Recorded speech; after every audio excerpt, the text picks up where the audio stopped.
주일 오후에 주시는 하나님의 말씀 골로새서 2장 23절 말씀 봅니다. 이런 것들은 자의적 숭배와 겸손과 몸을 괴롭게 하는데 지혜 있는 모양이나 오직 육체 쫓는 것을 금하는 데는 유익이 조금도 없느니라. 아멘.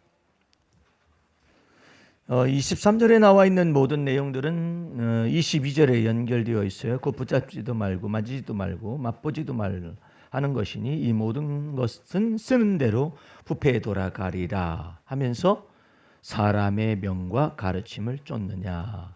사람의 명령과 가르침을 쫓아서 하나님께 예배를 드리는 예배를 무슨 예배라고 하느냐면 23절 말씀 첫 반절에 자의적 숭배라고 말합니다. 자의적 긴 숭배 예배라는 것은 무슨 말이냐면 지멋대로 예배를 드린다는 거예요. 예수님께서 이 땅에 오셨을 때 예루살렘에 오셨을 때도 사마리아 지방을 지나갈 때에도 다 자의적 숭배를 하고 있는 거예요.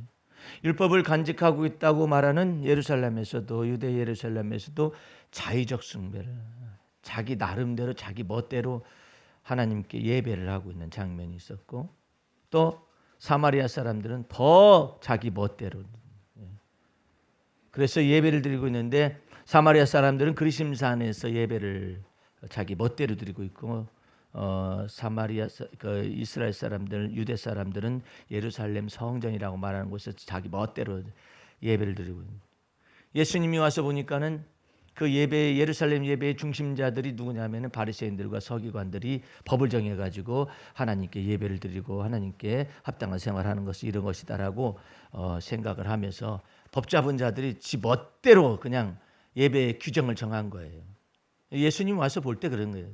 그러니까 성전 예루살렘 성전에서조차도 지 멋대로 그 하나님을 경배하고 있는 거예요.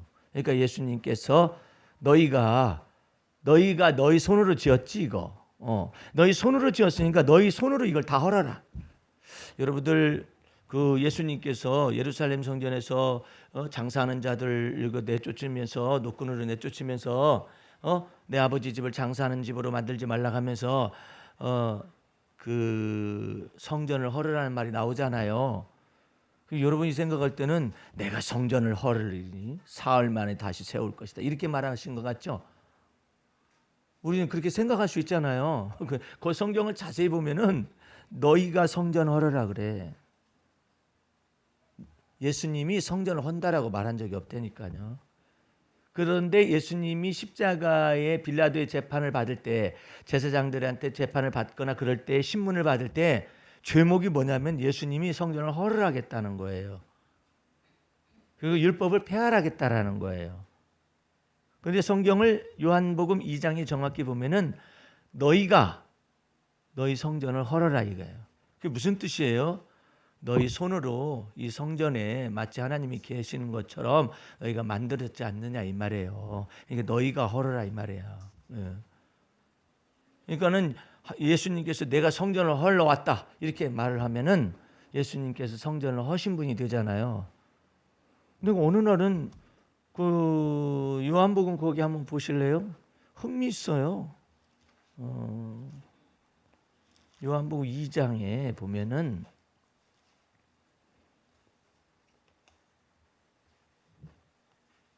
(19절) 보세요. 2장 19절 빠르신 분들은 19절 펴서 보시면 예수께서 대답하여 가라사대 너희가 이 성전을 헐라 내가 사흘 동안에 일으키리라 이러잖아요.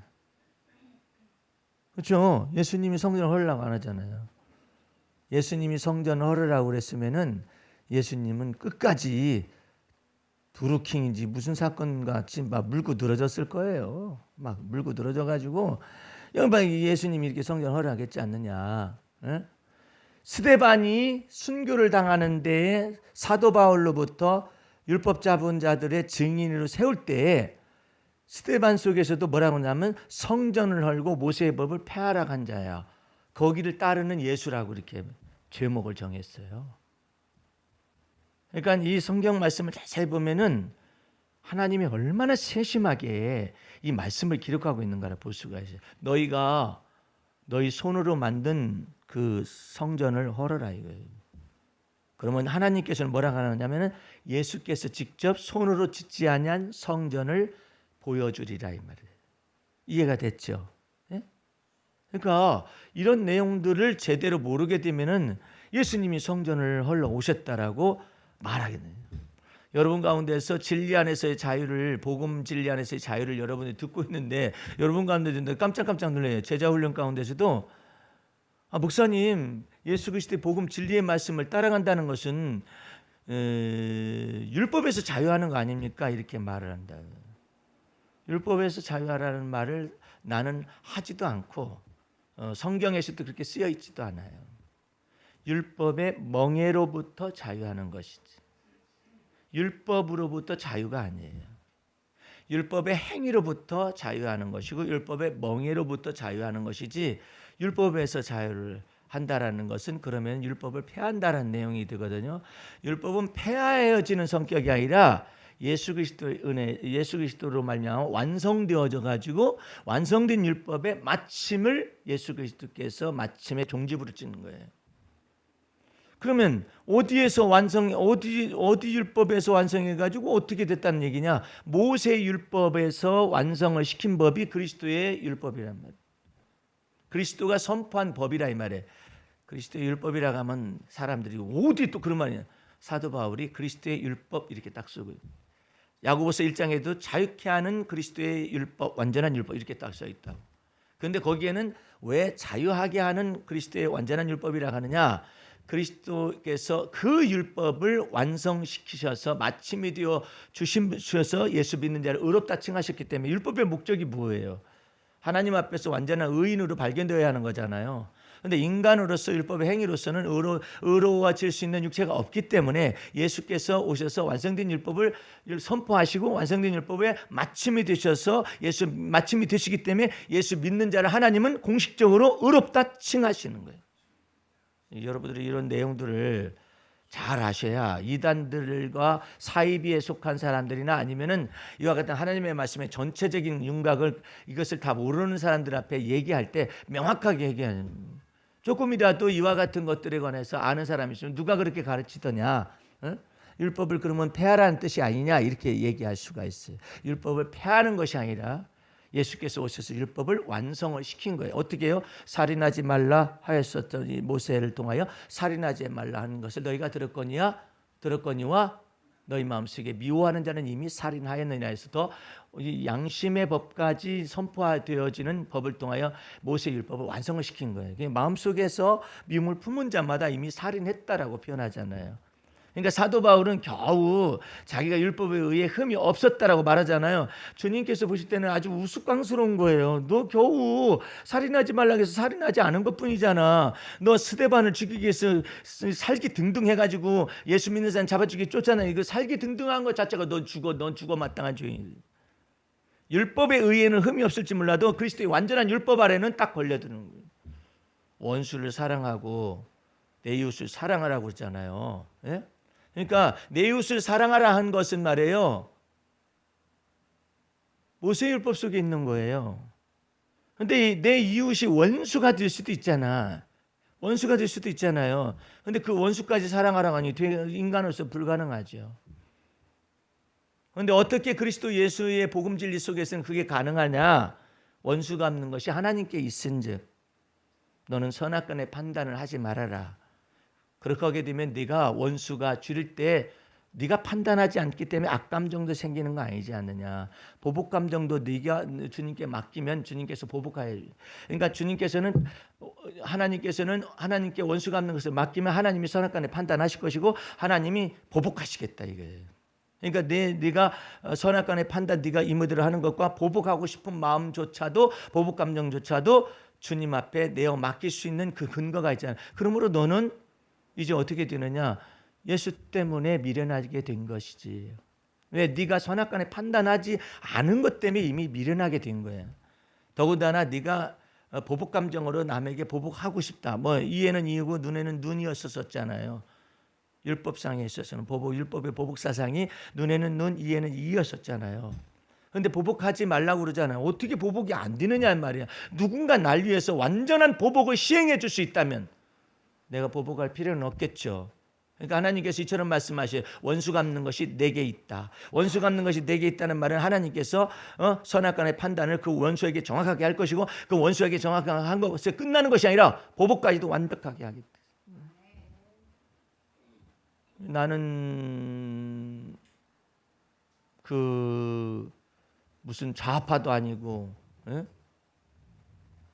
또 지금의 그 체제 보장을 하는 어떤 기독교인들은 평화 통일까지 가야지 왜 자꾸 체제 보장을 한다라는 것 속에 동의를 자꾸 하려고 하느냐 자꾸 이러는 사람들이 있어요. 점진적인 과정이라는 것이 있잖아요. 지금 처음부터 평화 통일 하자고 하면 어느 쪽으로 하자는 얘기야? 그렇죠? 근데 그런 것도 모르고서 계속 그냥 왜 평화 통일까지 가지 그냥 체제 안정을 핵 비핵화를 통해서 맞바꾸려 하느냐, 체제 안정을 맞바꾸려 하느냐, 경제적인 번영이 나타나는 것도 좋은데 왜 그 평화 통일까지 평화 통일까지 어느 쪽으로 평화 통일을 하자는 얘기야? 북쪽으로? 남쪽으로? 그거 어려워요. 그러니까 결국은 그 사람들 머릿속엔 그러는 거야. 그러면은 좌쪽으로도 아니고 우측으로도 아니라면은 결국은 사회주의가 체제의 어떤 공유성을 함유하는 거 아니냐. 그래서 지금 이 대한민국이 사회주의로 가려고 하는 거 아니냐. 자꾸 이렇게들 얘기를 하는 사람들이 있어요. 그 미래를 어떻게 알아요? 우리가. 그러니까 함부로 짓거려댈 일이 아니에요.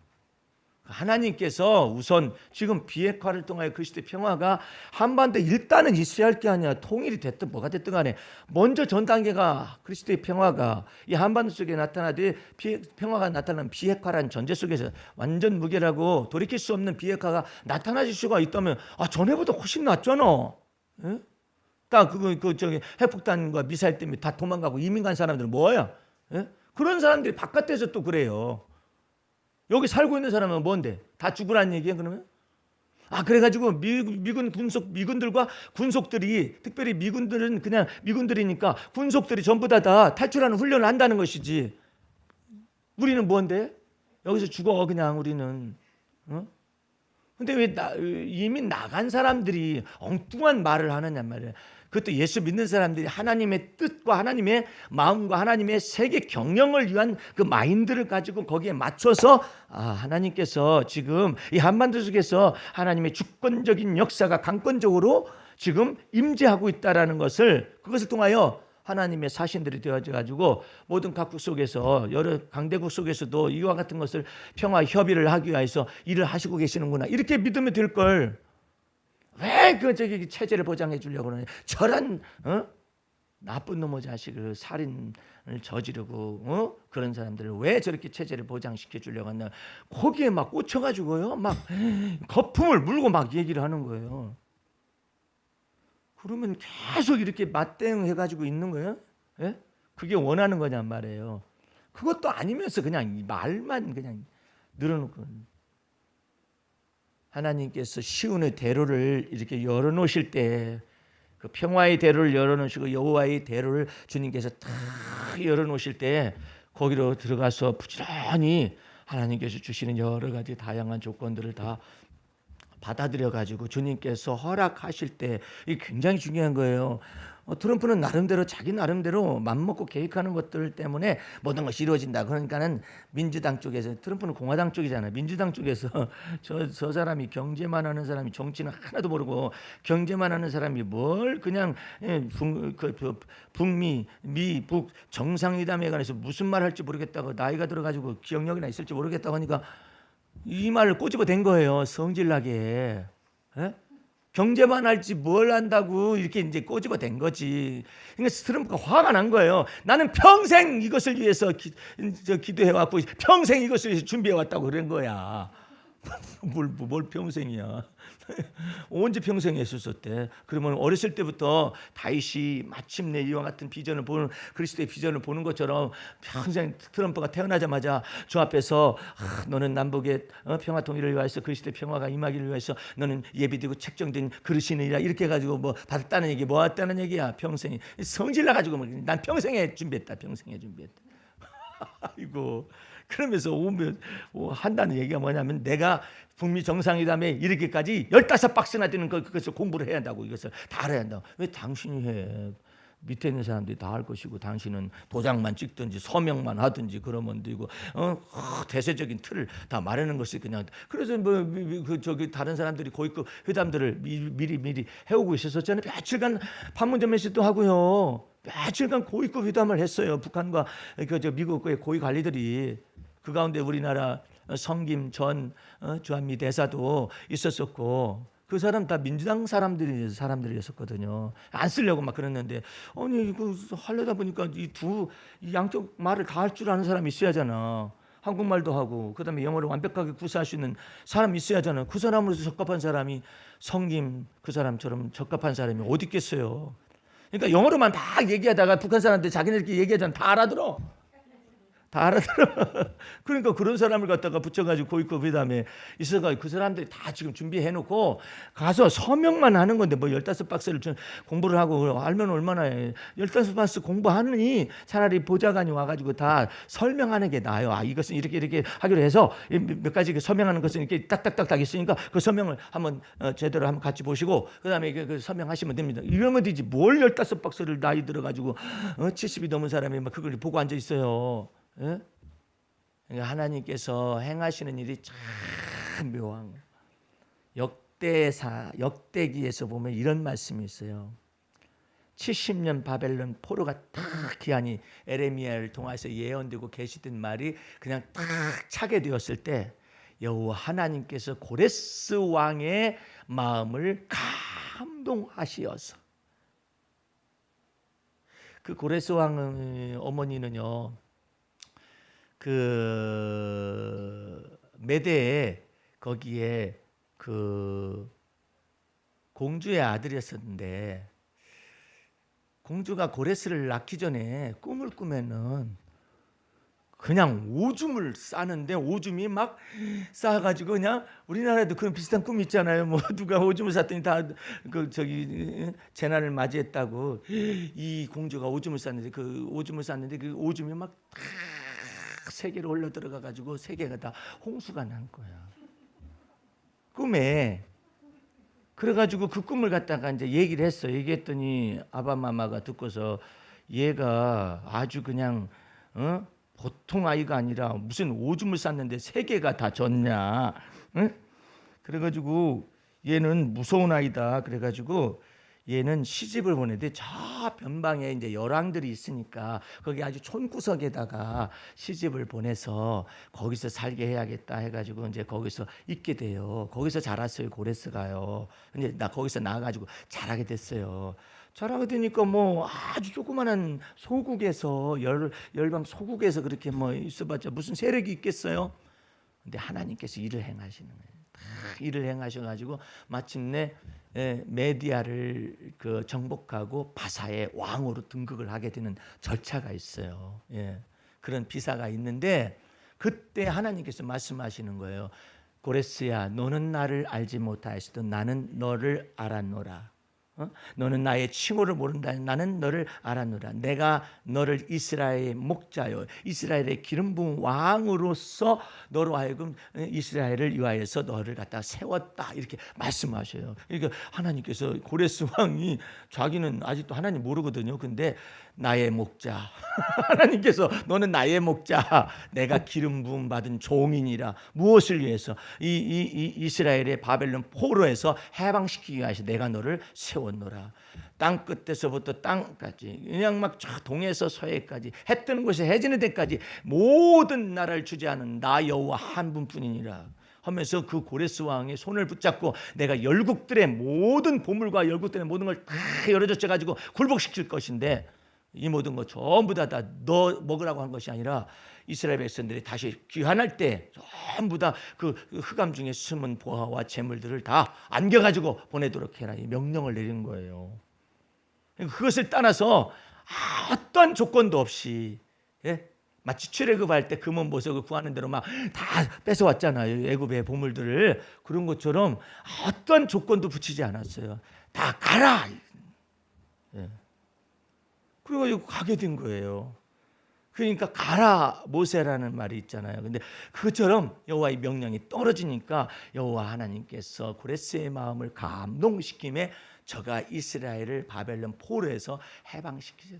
그래가지고 가져왔었던 모든 금은 병기 이런 것들, 성전에 쓰이던 모든 것들 다 가진 채로 또 그냥 구하는 대로 보물과 막 은금 이런 것들을 다 안겨가지고 이들을 예루살렘으로 돌아오게 한 왕이거든요.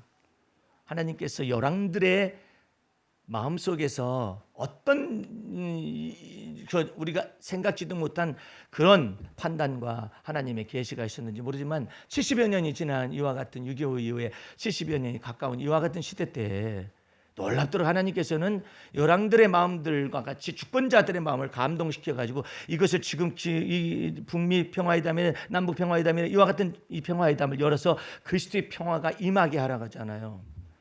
여호와께서 시온의 대로를 열어주심에 우리는 기쁘도다.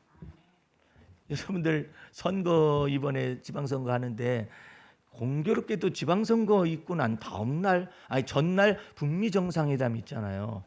북미 정상회담이 12일 날 있고 지방선거가 13일이잖아요. 왜 그렇게 됐는지는 나도 잘 모르겠어요, 속을. 근데 어쨌든 그렇게 했잖아요. 그러니까 만약에 문 대통령이 있다가 13일 날 지방선거 있으니까 12일 날 하시오, 트럼프한테. 그래서 트럼프가 알았습니다 이랬겠어요? 그런 건 아니잖아. 앉는다고도 또 했었었고, 나 정상이다 앉는다, 북미 정상이다 앉는다. 그랬었는데 왜 또 그날을 또 정했느냐 말이에요. 예? 옆에 가서 귀띔을 해가지고 참고하세요 이랬었더니 참고해가지고 그냥 12일 날 정한 거예요. 그런 것은 아니잖아요. 예? 그런데 보이지 않게 그와 같은 일들이 나타나면서 투표하는 사람들이 야당을 찍건 여당을 찍건 간에 상관없이 기쁘고 즐거운 것은 어쨌든 북미 정상회담이나 이와 같은 한반도 속의 그리스도의 평화가 비핵화를 통하여 나타난다는 것 때문에 어쨌든 여기서 살고 있는 사람들은 얼마나 기쁘고 좋아요. 어떤 사람은 그래요. 목사님, 그래도 미국에 이민 가 있는 교포들도 대한민국 많이 한반도 평화와 이것을 놓고 많이 생각합니다. 조금 다르죠. 예. 우리는 여차하면은 도망갈 수 있는 것도 안 돼요. 차들이 하도 많아가지고 못 도망가요. 다 같이 여차하면서 나오는 차들 다 똑같은데 나오다 보니까 그대로 멈춰라야. 그러니까 외국에 나가 있는 이민한 사람들은 빨리 나와야 할 텐데 빨리 나와야, 그렇게 말하고 기도할 수는 있죠. 우리는 당사자들이에요. 하나님께서 이 당사자들 속에 축복하시지 않겠어요? 축복하시지 않냐시면 여기 있는 하나님의 백성들, 주의 법의 피로 씻김을 받은 하나님의 백성들 다 죽으란 얘기야? 예? 여기 핵이 떨어지거나 북한에 핵이 떨어지거나 그러면은 돌이킬 수 없는 그와 같은 일들이 발생을 하거든요. 몇백만 죽을 수가 있어요. 그런데 하나님께 그걸 원하시겠어요? 하나님이 보호하사 우리나라 만세 해놓고 다 죽여버려 그냥. 그건 아니잖아요. 네? 그러니까 하나님께서 하나님의 그 계획 속에서 그리스도의 평화가 우리가 생각지도 못하고 귀로 듣지도 못하고 마음속에 생각하지도 못한 그 비밀들을 지금 이 역사적 현실 속에서 나타내니까 선거를 해도 막 기쁜 거야. 그냥 다 마음이. 그럼에도 불구하고 넉넉한 거예요. 예? 정치적으로 이와 같은 걸 풀어나가는 이와 같은 것 속에서 주님이 역사하시니까 기쁘고 즐겁잖아요. 그래도 한편으로 그러잖아요. 적어도 어떤 사람은 그래. 그래도 경제적인 것은 여전히 그래. 아니, 비핵화라는 이와 같은 회담이라는 것이 없었다고 가정해 보십시다. 거기다가 경제적인 사정은 그때나 지금이나 똑같은 거 아니에요. 거기다 대고 전쟁의 난리와 난리요, 전쟁의 소문까지 우리 속에 들어왔다. 이 한반도가 전부 다 우울한 거예요. 죽는 사람들이, 자살해서 죽는 사람이 숱할 거예요. 그리고 소망도 없어요. 예? 그리고 저 사람들은 희한한 게 우리한테 쏘아야 되겠다. 우리한테 그런 말을 안 하잖아. 어떻게든지 하와이 날아가라. 그래가지고 그다음에 저 보토까지 날아가라. 해가지고 막 그러고 오고 있잖아요. 예? 우리나라한테 저기 미사일 쏘아야 되겠다. 뭐 이런 내용들은 다 일단 말을 안 않는 거야. 그러니까 강대국하고 싸워가지고 밑에 있는 남한은 죽으라는 얘기지. 저절로 죽으라는 얘기지. 무슨 얘기지. 그렇게 하고 앉아 있어요. 그럼에도 불구하고 하나님은 이 모든 일 가운데서 우리가 생각하지 못한 일들을 여는데 시편 오늘은 또 가보십시다. 시편 126편을 즐거이 가봐요. 예? 126편. 졸릴 때쯤에서 내가 이 성경을 찾는 이 흥미진진한 일. 1절 여호와께서 시온의 포로를 돌리실 때, 아까 고레스 왕 얘기한 거 훨씬 낫죠. 우리가 꿈꾸는 것 같았도다. 그때 우리 입에는 웃음이 가득하고 우리 혀에는 찬양이 찼었도다. 일반 사람들은 웃음만 가득하죠, 입에. 그죠? 우리는 입에 웃음이 가득할 뿐만 아니라 혀에 찬양이 가득. 왜? 열방 중에서 말하기를 여호와께서 저희를 위하여 대사를 행하셨다 하였도다. 여호와께서 우리를 위하여 대사를 행하셨으니 우리는 기쁘도다. 여호와여 우리의 포로를 남방 시내들 같이 돌려주시옵소서. 눈물을 흘리며 씨를 뿌리러 자는 기쁨으로 거두리로다. 울며 씨를 뿌리러 나가는 자는 정령 기쁨으로 그 단을 가지고 돌아오리로다. 요즘 돌아가는 이와 같은 남북 정상회담이나 북미 정상회담이나 이런 것들을 보면은요 정말 드라마틱해. 어떻게 이런 일들이 발생할 수 있냐. 눈물을 흘리며 씨를 뿌리나가니 기쁨으로 단을 가지고 온다 하더니 정말 드라마가 막 연출되듯이 이러잖아요. 근데 트럼프는 거기까지만 해라. 그런데도 드라마를 막 계속해서 연속곡으로 만들고 싶은 거예요. 연속곡으로 계속 만들어야 정책 입지도 구축하고 막 그러잖아요. 그러니까 미리 입지도 다 마련했어요. 트럼프는 만약에 대통령 고만둬도 막 부에 부를 더할 거예요. 왜냐하면 다음에 김정은을 초청해가지고 그 정상회담을 하고 싶은 데가 뭐냐면 트럼프 별장이에요. 마라로고인가 하는 그 트럼프 별장으로. 그러니까 저기 일본의 아베 이 사람은 수상은 계속해서 하면은 트럼프가 그 별장으로 데려가서 정상회담을 해요. 우리나라 대통령 거기 못 가, 안 데려가. 예. 왜? 이 문재인 대통령한테 혹시 노벨상이 돌아가면 어떡하나. 그러니까 안 데려가. 근데 아베는 왜 데려가냐면 자꾸 이걸 잘하거든. 이게 비비고 이걸 잘해요. 그러니까 말 잘 들으라 해가지고 거기 데려갔는데 우리 대통령 안 데려가거든. 근데 김정은을 그 다음에 정상회담 하는 곳으로 미국으로 초청을 직접 해서 미국의 그 마라르공과 그 트럼프의 개인 별장이 있는데 거기에서 정상회담을 하겠다라는, 이미 정해놨다는 거예요. 내 말이 아니라 이미 다 정해놨다는 거예요. 그러니까 단번에 딱 북미 정상회담으로 딱 매듭을 짓거나 그게 아니라 연속극을 계속해서 해서 시청자들로 하여금 이 트럼프가 내가 아니었으면 어떻게 평창올림픽이 그대로 북한에서 내려와가지고 할 수가 있어. 내가 해가지고 그러니까 잔말들 말고 검찰 특검에서 특검 할 생각도 말고 그러는 거예요. 그러니까 굉장한 머리가 그쪽 방향으로 잘 돌아가는, 잘 돌아가건 어쨌든 간에 문재인 대통령 말대로 우리에게는 평화가 오면 된다고. 평화가 오면 되잖아요. 그게 노벨 평화지. 예? 평화가 오면 되는데 그냥 트럼프는 그게 필요한 거예요. 노벨 평화상이 꼭 필요한 거라고. DJ도 노벨 평화상이 꼭 필요했겠지. 근데 뭐가 필요했는지 어쩐지는 잘 모르지만 어쨌든 이 트럼프는 노벨 평화상이 필요한 거야. 우리는 그리스도의 평화가 필요하고 걸어갈 길이 바빠요. 트럼프는 전무후무한 경제 부흥이 북한에서 나타날 것인데 우리는 한 푼도 보탤 것이 없고 중국과 일본과 남한에서 돈을 다 대라고 어쩌면 이렇게 말하냐면 그 대신에 딱 이 러시아를 딱 제끼는 거예요. 러시아를 제끼는 거예요. 그러니까 그 고도의 발언들을 하고 있어요. 정치적 발언들을. 그러건 말건 하나님이 보호하사 우리나라 만세다.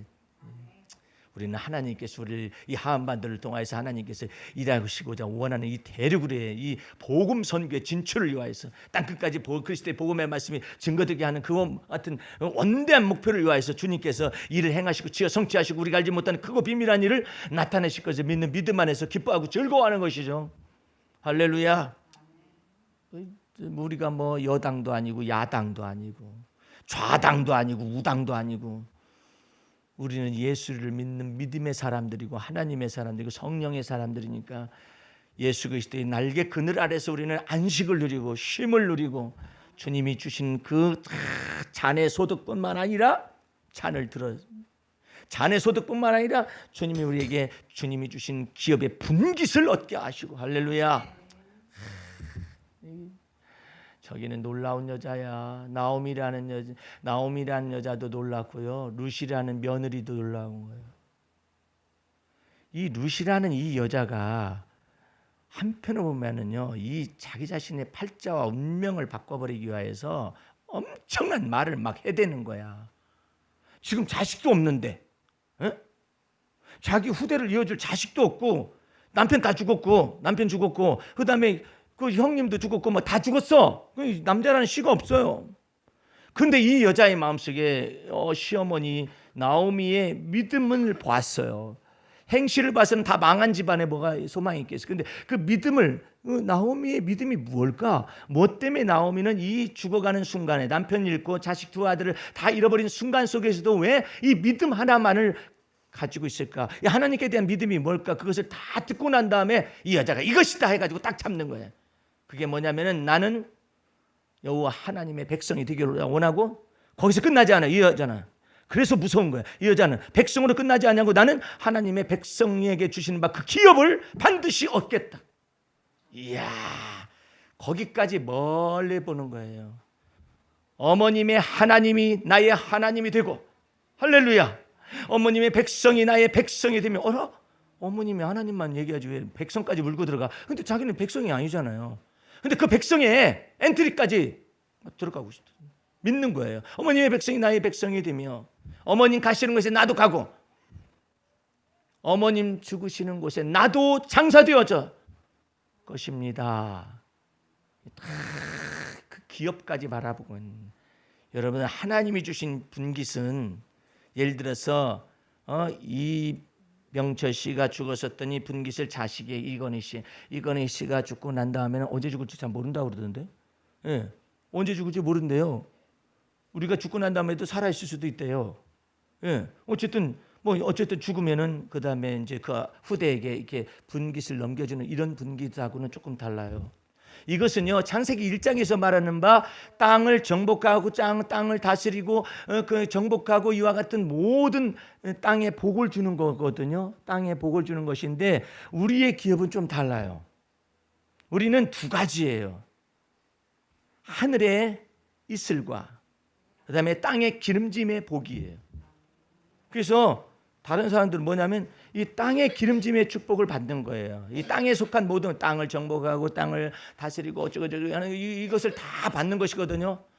근데 저 사람들에게는 뭐가 없을 수 있냐면 하늘의 이슬과라고 말하는 이 하나님의 은총의 이 이슬이 생략되면은 땅에서 아무리 번성하고 그래도 소용이 없어요. 그런데 우리는 이와 같은 것들이 있는데 무엇이 부족하냐면 하나님의 이와 같은 은총과 더불어서 하나님이 주시는 기업까지 나는 받아 누리겠다라는 이 믿음이 필요해요. 이 믿음이 있느냐 이 말이에요. 나는 주님께서 주시는 바 이 믿음을 가지고 있느냐 이 말이에요. 이 믿음을. 근데 하나만 가지고 있어. 하늘의 소망만 사모합니다 이랬는데 뜻이 하늘에서 이루어진 것이 우리는 동시에 뜻이 하늘에서 이루어진 것처럼 이 땅에서도 이루어지리이다. 하나님의 나를 향해서 작정하신 뜻이 하나님의 놀라운 구원과 큰 은혜뿐만 아니라 내게 주신 기업에 이르기까지 나의 갈 길 다 가도록 예수 인도하시네. 이것까지 믿어야 해요. 믿으려면은 어디까지 와야 하냐면 그 믿음이 이게 어디까지 하냐면 아직 아까 말했어요. 그 예수를 그리스도를 믿는 믿음이 성령의 놀라운 은혜가 어디까지 하냐면 내 지식의 혁명까지 와야 해. 이 지식에까지 새롭게 하심을 받아요. 이 생각의 변화까지 완벽하게 오기 시작해요. 그러려면 어떻게 하냐면 내가 이 믿음의 이 말씀에 복종하는 것을 통하여서 이 생각의 변화가 오고 그다음에 내 삶의 변화가 오기 시작해요. 그러니까 자의적 숭배라는 완전히 벗어나요. 자기 멋대로 하나님을 예배하거나 그런 게 아니에요. 하나님은 영이시기 때문에 하나님은 어떤 예배를 받으시냐면 성령과 진리 안에서만 예배를 받으셔요. 그러니까 내가 내 정성 다해서 안 돼. 제가 저 미국에 가서 집회했어서 세미나 했었을 때 가르쳐줬죠. 침례교인인데 미국 사람인데 한국 사람하고 결혼해서 살죠. 근데 그 미국인은 침례교회 갈 때는 언제나 넥타이를 해야 해. 거기 법칙이라니까, 규칙이에요. 교육 규칙. 그러면 안 되는 줄 알아요. 그래서 이것을 통하여서 경건의 모양을 만들어내려고 하는 것이거든요. 그렇게 해가지고 되지는 않아요. 하나님은 영이시기 때문에 넥타이로 경건의 나라로 들어가려고 하면 안 돼요. 제가 그 부산에 가서 있었더니 고신 측이라고 아주 보수적인 측에서 청년 집회를 초청을 받았어요. 갔는데 목사님 식사 시간에 목사님 넥타이 바꾸셔야겠어요. 그랬는데 왜 넥타이를 바꿔요? 아, 예수의 보혈을 상징하는 빨간 넥타이를 매시지 아니하시면 안 됩니다. 뭔 소리를 하고 앉아 있어? 아니 내가 파란 넥타이 맸다 해가지고 예수의 보혈이 어디로 사라지시고 빨간 넥타이 넘치시고 그러시나? 그랬더니 아니라는 거야. 자기는 언제나 주일날 빨간 넥타이를 맨다는 거예요. 오늘 이것은 완전히 팅팅하기 때문에 이건 주님의 성령 임재가 아니라는 뜻이야. 그래 깜짝 놀랐어요. 그래서 왜 당신은 당신 멋대로 그렇게 예수의 보혈을 갖다가 비유하거나 이러느냐? 그랬더니 자기 전통이래 거기. 그렇지 않아요 목사님. 예? 예수의 보혈의 능력이 빨개 넥타이 멜 때 흐르십니까? 아니 그러지 말고 나는 목사님한테 권하고 싶은 건 아예 빨간 양복을 입으셔. 빨갛게 이게 다 구두도 빨간 구두, 양복을 다 입으시면 더 빨갛게 막 물들을 거 아니야. 그건 붉은 악마 아닌가 혹시? 그런 것들이 자기 나름대로의 예배 방법이에요. 자기 나름대로 정한 거예요. 그렇다고 나는 그냥 예를 들어서 빨간 넥타이 좋아해서 빨간 넥타이 맵니다. 나는 넥타이 매는 것이 좋아서 맵니다. 그것은 개인적인 취향인 거예요. 그건 상관이 없어요. 넥타이 나는 안 매고 싶습니다. 뭐 괜찮아요. 난 넥타이 매고 싶습니다. 양복 입고 싶습니다. 그거 괜찮은 거예요. 근데 문제는 내가 이와 같이 넥타이를 매야 하나님이 영광을 받으신다라고 믿는다면은 착각이죠. 자의적 숭배래요. 성철 스님 같이 경건하고 성철 스님처럼 거룩한 모양을 가진 한국의 스님이 어디? 성철 스님은 내가 생각해도 스님인 것 같아. 다른 사람들은 중들일지 몰라도 성철 스님은 스님인 것 같아. 왜냐하면은 성철 스님은 중들을 믿지 말라고 그래요. 중들이 속인다 이거예요. 뭐 때문에 속이느냐? 누구 하나 참선을 제대로 하는 사람이 있느냐? 자기는 장자부라 7년을 했대. 예? 장자부라 10년을 했. 장자부라를 10년을 했는데 장좌 딱 앉아가지고 앉긴 앉죠. 장좌니까. 그다음에 불와야 이것을 땅바닥에 대고 눕지 않는다 이 말이야. 눕지 않는다. 장좌 불와. 이게 꼿꼿이 앉아가지고 잠을 자더라도 꼿꼿이 앉아가지고 잠을 잤지. 그다음에 이 뒤를 눕지는 않는다 이 말이에요. 그 참선을 10년간을. 그 참선을 10년간 했을 뿐만 아니라 이것은 기독교들 사상에도 거의 없어요. 거의 없어. 예. 10년간 했을 뿐만 아니라 그 중에 7년간을 이 침묵 수행을 말을 안 해. 우리는 얼마나 많은 말을 점심시간에 했어요. 예? 얼마나 많은 말들을 막 하면서 7년간을 갖다 침묵 수행을 딱 했더니 얼마나 놀라운 거예요. 이처럼 거룩하고 이처럼 경건하고 이처럼 놀라운 삶이 어디죠. 그 다음에 또 그것으로 부족해. 그 다음에 뭐 하느냐. 이제는 동구불출이에요. 20년 깊은 산속으로 들어가서 속인들이 자기에게 오지 못하고 자기도 바깥으로 나가지 않은 그와 같은 동구불출 나가지 않는다. 그냥 묶어둬가지고 나가지 않고 거기에서 이게 저걸 철사를 갖다 해놓고 이거 뭐요? 그러면 들어오지 마시오. 나도 안 나갈 거예요. 이렇게가 20년. 근데 그 사람이 거기서 끝난 게 아니에요. 처음부터 이 사람은 너무나 경건하게 출발을 했어요. 자기에게 딸이 있었어요. 아내가 있었어요. 다 버렸어요.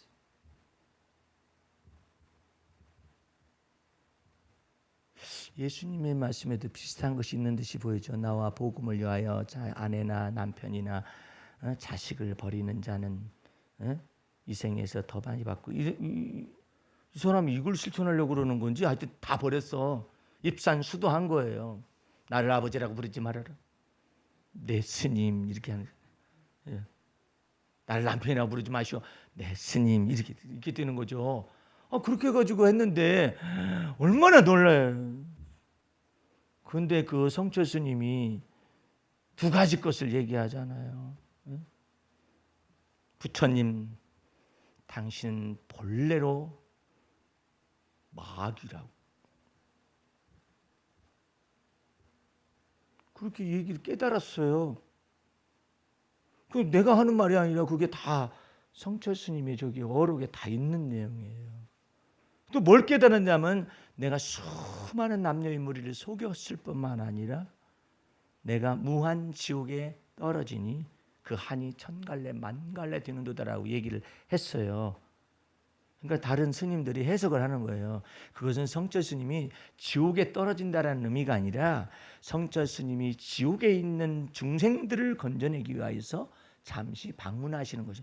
예수님도 죽으셨을 때 음부에까지 가셔가지고 거기 있는 사람들에게 노아의 홍수 때 죽은 사람들에게 복음도 전하고 그것도 비슷한 것을 만들어내고 그럴 것이다라고 말을 하는 것이죠.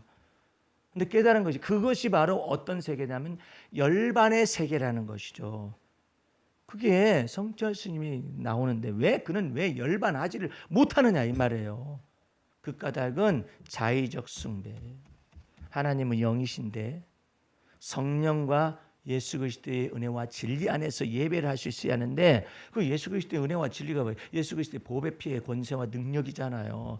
그 피의 권세와 능력이 없이 씻김 받지 못하면, 죄사함의 은총을 받지 못하면, 의롭다 칭하심의 은총을 받지 못하면 하나님의 의를 얻지 못하잖아요. 하나님의 자녀가 된 권세를 받지 못한단 말이에요. 예수님께서 내가 곧 길이요 진리요 생명이라 하는 것인데 이와 같은 거 들어갈 수가 없잖아요. 그래서 이 모든 것들은 다 믿지 않는 사람이건 믿는 사람이든 간에 자의적 숭배라고 합니다. 자의적. 자기 멋대로 자기가 의도한 대로 그냥 예배를 드리는 것이죠. 자기 방식으로 예배를 드리는 거예요. 여러분과 나는 그래서 예수를 믿는 믿음이 얼마나 소중한 걸 알 수가 있고, 주님께서 시몬 베드로가 예수님을 부인할 것을 미리 하시고 내가 너의 믿음 떨어지지 않기를 놓고 기도하였노니. 여러분들은 주를 믿는 믿음에서 떠나지 마시기 바랍니다. 어려우면 주님을 믿는 것이 어려우면 주님을 막 찬양을 하세요. 내가 기도시를 아침에 여러 편을 읽었어요. 내가 쓴 것들을 읽으면서 나는 큰 은총을 받았다고 생각했어요. 왜? 계절의 흐름 속에서 찌는 듯한 장마비를 노래하면서 하나님을 찬양하고 있잖아. 다른 사람들은 덥다 뭐 땀난다 찌들은 저희에 관해서 얘기하고 있을 동안 나는 어쨌든 이와 같은 것을 통해 주님을 찬미하고 있으니까 주님께서 얼마나 기쁘실까. 받는 사람 입장에서는 내가 찬양 받는 입장 속에서 하나님의 마음의 입장 속에 내 글을 한번 봤어요. 그랬더니 진짜 좋다 진짜 좋다 그러시는 것 같아요. 그러니까 그것을 나는 주님 앞에 은총을 받은 거예요. 입술에 이전날에 아주 부정적인 말이라든지 아니면 막 고뇌에 찬 말이라든지 염세주의적인 말들을 막 내뱉던 그런 사람이 변했어요. 나의 입술의 모든 말과 내 마음의 묵상이 주께 연락되어진다 하더니 주님께서 이렇게 좋은 것들을 주셨잖아요. 그럼 반대로 아이씨 더워 뭐 어쩌고 저쩌고 그냥 별내 아이씨인지 무슨 아이씨인지 계속 씨씨씨씨만 하고 막 뭐 어쩌고 저쩌고 욕이나 하고 막 그래봤자 무슨 소용이 있대? 그렇잖아요. 아무 소용도 없어. 영양가도 하나도 없어. 그런데 거기에서 그러면 욕하지 말아야지. 아이씨 뭐라고 하지 말아야지. 이것으로 끝나요? 그럼 그것이 끝나는 것이 아니라 하나님을 찬미하는 것을 통하여 그 더위 속에서 일하시는 주님, 무더위 속에서 하나님께서 새로운 계절을 다가오게 하시기 위한 주님의 계획들, 이런 것들 생각하면서 얼마나 기뻐요. 그렇게 해서 여의 더위를 지나가나?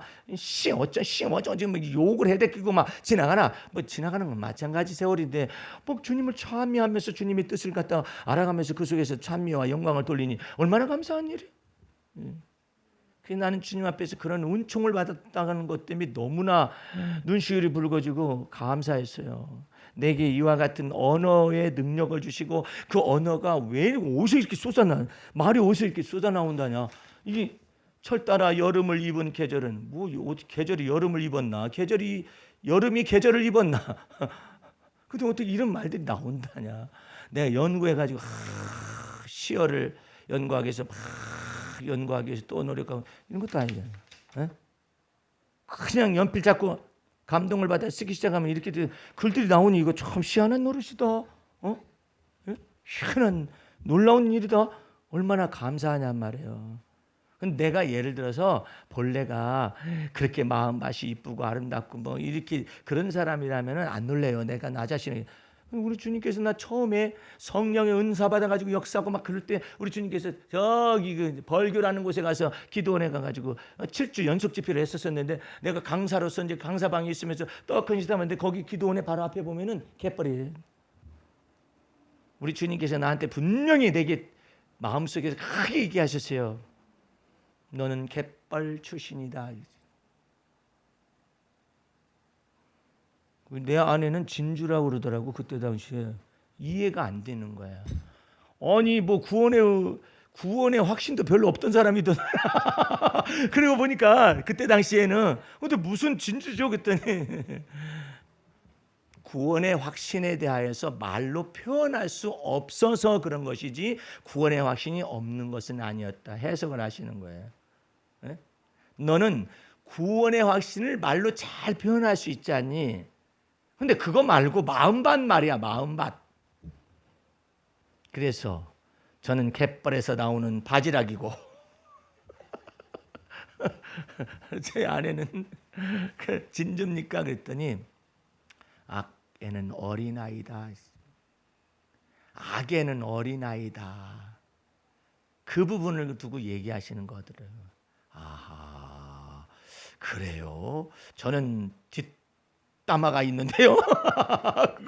너 이제부터 너 집회하면서도 계속 나는 날마다 죽느라 했는데 유전적인 기질로부터 있는 거 다 따라와서 너도 그렇게 만들어야 하니까 이제 시작인 줄 알아라. 너 세미나하고 다니고 집회하고 다니고 막 이러면은 네가 왕된 것 같지? 천만의 말씀에 너 갯벌 잊지 말아라. 출신이 갯벌 출신이래. 그 사람이 하나님이 보는 사람을 마음밭을 깊숙이 보는 것하고 그 사람이 자기 자신이 자기를 생각하는 것이 달라요. 그래서 얼마나 웃기냐면 갯벌이다 가는 거예요. 아유, 그럼 뭐다로 갯벌을 쓰셔요? 진주를 갖다 쓰시지. 그랬더니 주님께서 하시는 말씀이 걸작이에요. 써주셔서 감사하다고 말해라. 이래. 써주셔서 감사합니다. 그 다음부터 가르쳐 주신 대로 주님 써주셔서 감사합니다. 저는 본래 갯벌 출신이었는데 써주셔서 감사합니다. 써주셔서 감사합니다. 앞으로 그걸 잊지 말고 초심으로 정해라. 너는 갯벌 출신이었는데 너 갯벌을 변화해서 귀한 그릇으로 만들기 위하여 네 마음을 깨끗하게 하도록 하고 악에는 어린아이 가지고 지혜는 장성한 자가 되어야 하는데 너 그냥 우울한 생각이 나면 어디까지 너 기어 들어가냐? 어디까지 가냐? 어디까지? 어디 흑암의 권세 있는 데까지 보좌까지 가지 너. 근데 네 안에는 우울증이 있더냐? 없는데요. 그러니까 그게 다른 거야. 우울증 때문에 네가 감정의 기복이 나타나고 기분의 기복이 막 나타나고 그러잖아. 네 안에는 그런 것이 없잖아. 좀 바보 같은데요? 그 바보 같은 것이 좋은 거야. 예수 때문에 바보가 되었는데 바보로 태어났나? 악에는 어린아이가 돼서 그때. 그래가지고 내가 놀래 자빠져가지고. 여러분들은 갯벌이 변화해서 그 속에서 뭐 좋은 것들도 많이 주님께서 나오게 하실런지 이 아름다운 말들을 입에서 쓰게 하셨어요. 내 마음에 좋은 말이 넘쳐났어. 왕에게 대한 말을 지어내리니 내 혀는 필기에게 붓과 같도다. 이러니 내가 하나님께 감사하죠. 언제 이것을 이렇게 이 언어를 언제 썼다나. 내가 이것을 기도문집으로 해가지고 출간을 할 예정이거든요. 그러면 이 사람들이 이걸 보면서 와, 기도문집치고는 굉장히 보석 같은 그건 상자를 열어서 보는 기분이겠고 이런 생각이 들더라고요. 너무나 감사했어요. 오늘 여러분들 속에서도 주님께서 임재하시되 여러분과 내 생애 속에서 갯벌이 변화해서 진주밭도 만들고 그다음 바지락밭도 만들고 무슨 밭도 만들고 무슨 밭도 주님께서 여러분 속에서 다 이끌어 가실 거예요. 주님의 놀라운 역사를 기대하시고 또 기도하시고 하나님께서 여러분을 향하여서 아름다운 젖과 꿀이 흐르는 그 땅으로 완전히 필역은 만드시겠다고 작정하시고 여러분을 불러셨거든요. 그 대신에 순종할 줄 알아요. 예수의 복음 진리 앞에 순종할 수 있어요. 그렇게 하게 될 때 우리 주님께서 천이 쓰는 그릇에서 귀 쓰는 그릇이 되어 하나님의 쓰심에 합당하고 하나님의 마음에 다 흡족하고 미래를 위하여 준비될 수 있다라 주께서 말씀하세요. 한반도의 역사적 현실을 통하여 하나님이 임재하시고 그리스도의 평화가 다 들어오고 경제적인 번영의 이 모든 문들이 열리기 직전인데 이 모든 것과 여러분의 마음은 믿음을 준비하셔가지고 하나님의 마음에 자꾸 합할 생각을 하고 작은 데서부터 개혁을 하세요. 자기 자신 속에 작은 데서부터 주님과 동행하면서 여기에 내가 지식혁명을 이렇게 여기다 생각의 마음의 변화를 가져와야겠다. 여기다 감정의 변화도 이때 감정을 영적인 감정으로 바꿔야겠다. 이때 내 생각하는 바를 영적인 지성으로 바꿔야겠다. 이 계속 생각하면서 생활까지 딱 와서 바뀌는 거예요. 바뀌어가지고 어디까지 가느냐? 그리스도 예수의 날이 올 때까지 성령 안에서 너희의 영과 혼과 몸이 온전히 보존되어지기를 원하노라. 거기까지 한번 가봐요. 쭉 가봐요. 예? 그러면 주님께서 영과 혼과 몸 속에 성령의 기름 부으심이 충만해서 열매들을 가득하게 하면 늙어도 결실할 것이고 진액이 풍성하며 잎이 청청하리니 왜? 하나님의 집 위에 신기한 나무이기 때문에 그 열매를 거두어서 주님 나라 가서 아름다운 열매를 가득 들여줄 수 있는 여러분과 제가 될 수 있기를 주의 이름으로 축원합니다. 기도하겠습니다. 우리 하나님 아버지 감사 찬미 올립니다. 우리 주님께서 성령을 우리 마음속에 부으시되 예수 피의 권세와 능력을 쫓아서 우리에게 마음에 부어주신 까닭은 우리 스스로가 나름대로 하나님께 예배하거나 경배하는 것이 아니라 이제 자의적 숭배가 아니라 오직 성령과 진리 안에서 주님의 마음에 합한 그와 같은 동행하는 삶을 살기 위함인 줄로 믿습니다. 우리 주님의 놀라운 역사적인 이 모든 사건들이 우리 속에 개인적으로 나타나고 또한 우리 교회에도 나타나고 이 민족적으로 나타나고 교회 나라에도 나타나줘서 주님의 놀라운 역사를 이루어 주시옵소서. 지금은 우리 구주 예수 그리스도의 은혜와 하나님 아버지의 그무한하신 사랑과 성령의 감화 감동 인도 보호하심이 오늘 말씀을 듣고 진리의 말씀을 들어서 마음판의 세계에서 주 앞에서 놀라운 하나님의 앞에서 열매를 맺기를 원하는 성도들 머리 위에 지금부터 영원까지 함께 하시옵기를 간절히 축원하옵나이다. 아멘. 할렐루야. 마쳤습니다.